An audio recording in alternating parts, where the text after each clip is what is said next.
यदि तुम हरि रूपी कल्प तरु का भजन करना चाहते हो तो विषय विकार को छोड़ दो। विषय भोगों में सुख नहीं है, भ्रमात्मक है।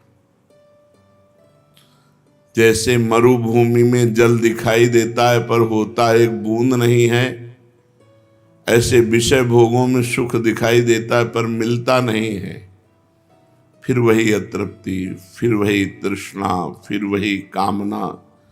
यदि हरि का भजन करना चाहते हो तो तज विषय विकार, काम क्रोध लोभ मोह मद मत्सर, ये जो षड विकार हैं, भगवान की शरणागति लेकर भगवान के बल से इनसे बचने का प्रयास करो। सार भज, नाम जप करो।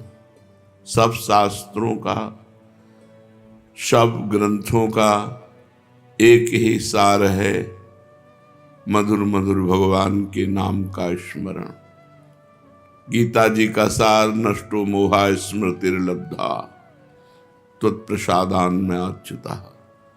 हे अच्युत, आपकी कृपा प्रसाद से मोह का नाश हो गया और अखंड स्मृति प्राप्त हो गई।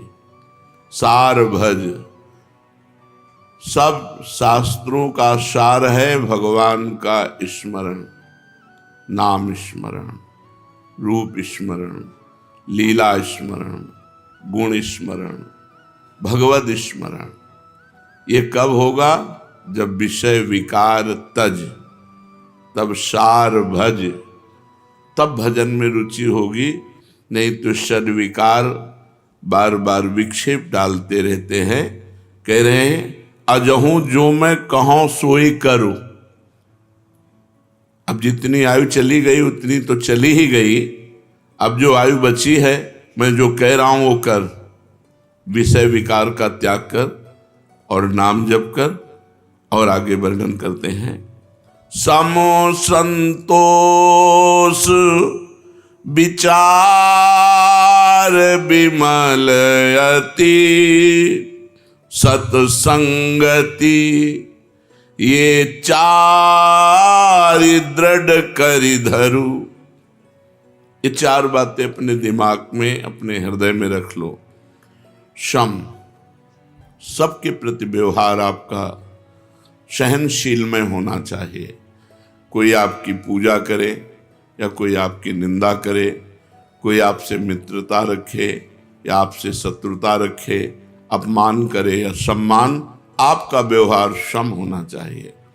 ये क्षमता हृदय में धारण करने वाला ही हरिकल्प तरु को प्राप्त कर पाता है।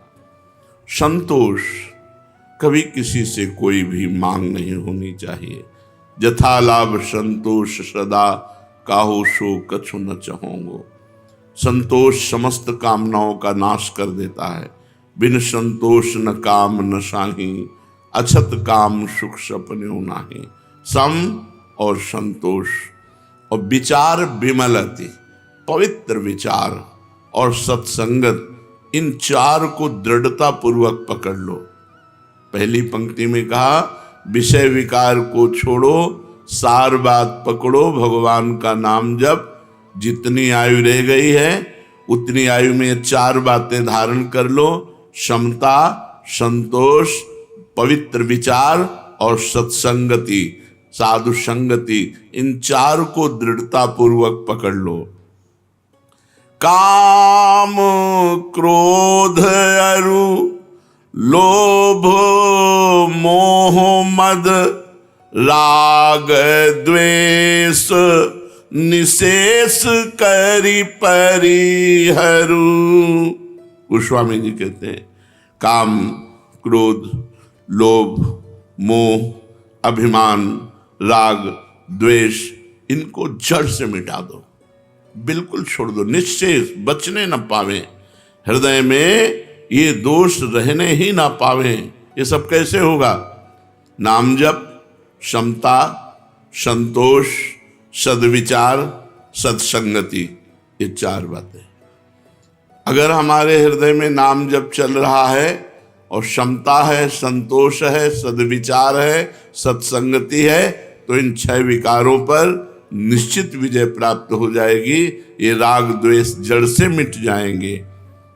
आगे उपाय कह रहे हैं, श्रवण कथा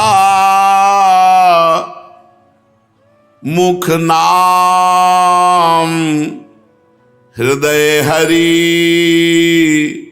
सिर प्रणाम सेवा कर अनुसरू। अमृत में वचन है। कानों से भगवान की कथा के सिवा और बंद कर दो, कुछ मत सुनो, शांत। मोबाइल भी हो तो केवल भगवत चर्चा सुनो, नहीं उसका स्विच ऑफ रखो। मानते हैं आज के आधुनिक युग में इसकी आवश्यकता है, तो जितना आपको सपोर्ट भजन में दे रहा है बस उतना ही इसका प्रयोग करो। नहीं, बहुत बड़ा परपंच है अपनी जेब में, ये पूरा संसार का परपंच है, बहुत बचिए। श्रवण कथा, मुख नाम हरि हृदय, राधा वल्लभ लाल को हृदय ध्यान, मुख नाम हरि हृदय, मुख नाम, श्रवण कथा, सबको प्रणाम, सबको प्रणाम, एक भी बचने न पावे। जो भी हमारी दृष्टि में आए सबकी चरण वंदना, अपने को तृण से नीच समझना, सबको महान भगवान का स्वरूप समझना। श्रवण कथा, मुख नाम, हृदय हरि, सिर प्रणाम और सेवा, ठाकुर सेवा, साधु सेवा, गुरु सेवा, समाज सेवा, रात दिन, बस इतने में हमको अपनी इंद्रियों को रखना है। श्रवण से भगवान की खूब कथा, भक्तों की खूब कथा सुनो, मुख से हरि नाम, हृदय में भगवान का ध्यान, सबको प्रणाम और सबकी ठाकुर सेवा, संत सेवा, गुरु सेवा, समाज सेवा, जो मिले वो सेवा करो। और कह रहे नयननि निरखी कृपा समुद्र हरि, अग जग रूप भूप सीतावर। नेत्रों से कृपा समुद्र भगवान को ही चराचर विश्व रूप में देखो। सिय राम में सब जग जाने, चिद अचिद लक्षणम सर्वम, राधा कृष्णमयम जगत, संपूर्ण जगत में भगवान विराजमान। ये बिल्कुल बात पक्की समझ लो, बिना ये भाव लाए ठीक नहीं रहेगा। हम ये देखते हैं कि यदि साधन का अभिमान है तो पूरा जीवन व्यतीत हो जाता है और बात समझ में नहीं आती है। अगर भगवान की कृपा का भरोसा है तो स्वभाव सुधार देते हैं भगवान, जीवन सुधार देते हैं भगवान, सद्गुण प्रदान कर देते हैं। इसीलिए कह रहे हैं कृपा समुद्र हरि, भरोसा रखो कृपा समुद्र हरि का। और ये जितना जग है ये सब उन्हीं का रूप है, ऐसा मानो। नेत्रों से जहां तुम्हारी दृष्टि जाए मेरे प्रभु इसमें विराजमान। सर्वानुवस्तुतया निरीक्ष परम स्वाराध्य बुद्धिर्मम, स्वाराध्य ही नहीं परम स्वाराध्य, मेरे परम इष्ट देव इस रूप में विराजमान है। नेत्रों से कृपा सागर चराचर विश्व में अपने आराध्य देव को, श्री गोस्वामी जी कहे जानकी वल्लभ को देखो, सर्वत्र वही प्रभु विराजमान है। इह भगति वैराग्य ज्ञान, यह भक्ति है, यही वैराग्य है, यही ज्ञान है। श्रवण से भगवान की कथा, मुख में भगवान का नाम, हृदय में भगवान का ध्यान, चराचर विश्व रूप भगवान का मान करके प्रणाम और सबकी सेवा। इह भगति वैराग्य ज्ञान, यह हरितोषण, यह शुभ व्रत आचरु, तुलसीदास शिव मत मार्ग, यह चलत सदा सपने हूं नाहिन डरू। तुलसीदास शिव मत मार्ग यही, चलत सदा सपने हूं नाहिन डरूं। यही भक्ति है, यही वैराग्य है, यही ज्ञान है, यही हरितोषण व्रत है, यही भगवान को प्रसन्न करने का व्रत है। अतएव भगवान शंकर के द्वारा यह बताया हुआ मार्ग है, ये परम कल्याण में है।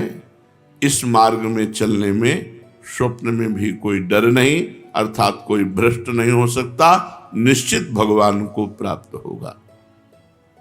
कि नाम जप करने वाला उपासक यदि 10 नामापराधों से बच जाए तो उसकी भजन में रुचि हो जाए। 10 नामापराधों का वर्णन हुआ था।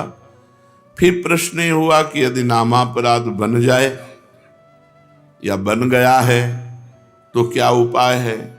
तो उत्तर था कि हृदय में जलन हो और वही नाम जप किया जाए तो नामापराध का मार्जन हो। हृदय में पश्चाताप होना चाहिए कि मेरे से गलती हो गई, और भगवान नाम जप किया जाए तो नामापराध का शमन हो जाता है। अब पूछ रहे हैं, माला यदि नहीं रखता हूं तो नाम जपने में रुचि नहीं होती, संख्या से रुचि नए साधक को होती, नाम भूल जाता हूं। माला रखता हूं तो बड़ा संकोच होता है, लोग मजाक उड़ाते हैं, ये तो बड़े भगत बनते हैं, या कोई प्रणाम नमस्कार मान बढ़ाई देने लगता है कि ये तो बहुत नाम जापक हैं। तो इसमें क्या करें। उत्तर, सारा संकोच छोड़ करके नए साधक को माला अवश्य रखनी चाहिए। माला रखने से जप अधिक होता है, नाम भूलते नहीं है। माला सबको रखनी चाहिए। मन में तनिक संकोच मत करो, क्योंकि ये महामंगलमय कार्य है, इसके लिए संकोच धारण नहीं करना। जो लज्जा छोड़कर भगवान का नाम जप करता है वो अपने को पवित्र कर देता है और सारे विश्व को पवित्र कर देता है। तीर्थी कुर्वन्ति तीर्थानि सतरति सतरति सलोकान तारयति। वह स्वयं तर जाता है, स्वयं तर जाता है और लोगों को तारता है, लोक के लोक पावन कर सकता है। इसलिए संकोच छोड़कर, लज्जा छोड़कर माला प्रगट में रखनी चाहिए और गणना युक्त नाम जप करना चाहिए। यदि कोई प्रणाम नमस्कार करे, मान बढ़ाई दे, तो तुम उसे स्वीकार न करो तो तुम्हारी हानि नहीं होगी। किसी को मना नहीं करना। कोई प्रणाम कर रहा है, कोई नमस्कार कर रहा है, बस अंदर से उपेक्षा रखो, अंदर से उसका महत्व मत रखो, तो मान बढ़ाई तुम्हारा कुछ बिगाड़ नहीं पाएगी। नाम जप का वास्तविक फल क्या है। उत्तर, नाम जप का वास्तविक फल है श्री कृष्ण प्रेम में रोना, भगवान के प्रेम में रोना। नाम का जब फल प्रकट होगा तो गदगद सुर नैना सजल दंपति रसरय भीन, एगत वृंदा विपिन में फिरे प्रेम तन लीन। आंखों से आंसू बह रहे हैं, कंठ गदगद हो रहा है, शरीर रोमांचित हो रहा है, कंपायमान हो रहा है। भगवान की मंगल मूर्ति मानस पटल पर छाई हुई, ये नाम का फल। मुक्ति तो नाम का आनुषंगिक फल भाव है, मुख्य भाव है प्रेम। जैसे सूर्य उदय होने पर प्रकाश तो आनुषंगिक है, ऐसे ही प्रेम ये सूर्य है और प्रकाश उसका मोक्ष है। इसलिए नाम का फल पूर्ण प्रेम है, भगवत प्रेम। सुना है कि 3.5 करोड़ नाम जप करने पर मोक्ष की प्राप्ति हो जाती है। क्या ये सत्य है? विश्वास करो, भाव करो, महत्व रखो, हो जाएगा। विश्वास करो, भाव करो, महत्व रखो, तो एक नाम में मोक्ष प्राप्त हो जाएगा। 3.5 करोड़ तो बहुत बड़ी बात है। एक नाम भी मोक्ष प्राप्त कराने में समर्थ है। एक नाम, 3.5 करोड़ तो बहुत होते हैं।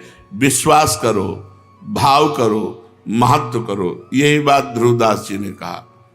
हित से, आर्त होकर, दैन्य भाव से एक नाम पुकार लो तो भगवान तुम्हारा साथ नहीं छोड़ेंगे। एक बार जिन नाम ली, हित सो होए अति दीन। अति दीन, हित सो होए, प्रेम से द्रवित होकर दैन्य भाव से भगवान को पुकारो तो एक नाम में भगवान तुम्हारा कभी साथ नहीं छोड़ेंगे। एक बार जिन नाम ली, हित सो होए अति दीन, ताको संग न छाणहि, ध्रुव अपनो कर लीन। विश्वास करो, भाव करो, महत्व करो, तो एक नाम से भगवत प्राप्ति हो जाएगी। एक नाम मोक्ष प्रदान कर देगा। 3.5 करोड़ तो बहुत बड़ी बात है। हाँ, कलि संतरणोपनिषद में लिखा हुआ है कि यदि नाम के 3.5 करोड़ आवृत्ति की जाए, 3.5 करोड़ नाम जब किया जाए तो शरीर छूटने पर वो भगवान को प्राप्त होगा। शरीर छूटने पर वो भगवान को प्राप्त होगा 3.5 करोड़ नाम जप करने। आपने बड़ी महिमा सुनाई, तो आप इतना बता सकते हैं कि आपको क्या लाभ मिला नाम जप से? आपको क्या लाभ मिला?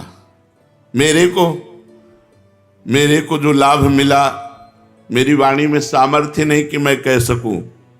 हाँ, ये जरूर है कि असंभव को संभव कर दिया नाम ने। बस इतने बोले। मेरे को जो लाभ हुआ, मेरी वाणी में सामर्थ्य नहीं कि मैं वर्णन कर सकूं। हाँ, इतना जरूर कहता हूं कि असंभव को संभव कर दिया। असंभव को संभव कर दिया। महाराज, नाम जप करने वाला अंत समय में यदि बेहोश हो जाता है तो उसकी क्या गति होगी? बेहोश में तो नाम जप नहीं हो पाएगा। नाम जप जीवन भर प्रयास किया है, एक क्षण भी नाम नहीं छोड़ा है, अंत समय जब बेहोश होगा तो भगवान उसका नाम स्मरण बन जाएंगे। उस बेहोश की स्थिति में भगवान उसका नाम स्मरण हो जाए। एक भगत को हमने देखा, ललचाते हैं ऐसी मृत्यु हो जाए, अंगुली में काउंटर है, बिल्कुल आखिरी श्वास चल रही, ऐसे राधा राधा राधा, और मात्र 5-6 सेकंड में ये है मृत्यु। मृत्यु का ये है महोत्सव। और मतलब जैसे नृत्य की मुद्रा में राधा राधा राधा राधा, और बस ऐसे चले गए। यदि कोई बेहोश हो जाता है और जीवन भर भजन किया है तो अंत समय भगवान उसका स्मरण बनते हैं और वो भगवान को प्राप्त होता है। आप कृपा करके बताइए कि नाम जप और मंत्र जप में क्या अंतर है? मंत्र जप में विधि की प्रधानता होती है। अपवित्र दशा में आप नहीं जप सकते, अपवित्र स्थान में आप नहीं जप सकते, अपवित्र भाव रखकर नहीं जप सकते। नाम में इसकी कोई बात। अपवित्र पवित्रो वा सर्वावस्थांगतो पिवः यह स्मरेत पुंडरीकाक्षम सवायाभ्यंतरा शुचि। नाम उच्चारण करते ही वो बाहर भीतर दोनों जगह से पवित्र हो जाता है, चाहे अपवित्र हो या पवित्र, इसकी कोई विधि नहीं। कई जगह मंत्र को अविधि पूर्वक जप करने से हानि भी हो जाती है, लेकिन नाम जप करने से लाभ ही लाभ होता है। नाम जप करने से कभी भी किसी भी दशा में हानि नहीं हो सकती। क्या मंत्र का अर्थ जाने बिना भाव के अगर जप हो तो फल देता है? हर शब्द ब्रह्म है। वैदिक, तांत्रिक आदि जो भी मंत्र हैं सब शब्दात्मक हैं, उनमें अनंत शक्ति भरी हुई है। बिना समझ के, बिना भाव के भी जप करने पर मंत्र अपनी सामर्थ्य से उसका कल्याण कर देता है।